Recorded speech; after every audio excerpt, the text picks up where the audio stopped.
Prime 9 updates చూద్దాం. కుంభవృష్టి కురిసింది హైదరాబాద్ లో. ఆకాశానికి చిల్లు పడిందా అన్న స్థాయిలో హైదరాబాద్ లో కుండపోత వాన పడింది.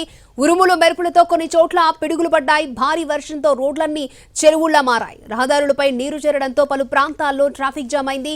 వాహనదారులు తీవ్ర ఇబ్బందులు పడ్డారు. లోతట్టు ప్రాంతాలు జలమయం కావడంతో ఇళ్లలోకి వరద నీరు చేరింది.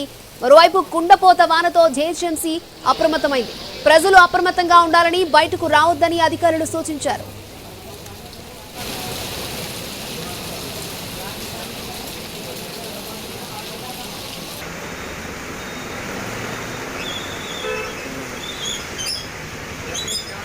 హైదరాబాద్ లో కుంభవృష్టి కురిసింది. ఆకాశానికి చిల్లు పడిందా అన్న స్థాయిలో హైదరాబాద్ లో కుండపోత వాన పడింది. ఉరుములు మెరుపులతో కొన్ని చోట్ల పిడుగులు కూడా పడ్డాయి. భారీ వర్షంతో రోడ్లన్నీ చెరువులా మారాయి.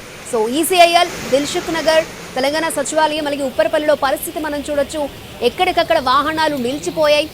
భారీ స్థాయిలో రోడ్లన్నీ కూడా చెరువులను తలపించాయి. ట్రాఫిక్ కూడా తీవ్ర అంతరాయం ఏర్పడింది. అలాగే ఈ టైంలో చాలా వరకు కూడా ఇళ్లకు చేరుకుంటూ ఉంటారు వాహనదారులు.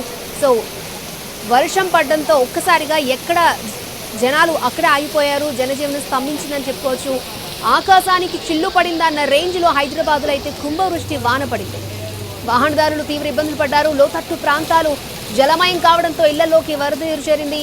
మరోవైపు కుండపోత వానతో జీహెచ్ఎంసీ అలర్ట్ అయింది. ప్రజలు అప్రమత్తంగా ఉండాలని, బయటకు రావద్దని అధికారులు సూచించారు.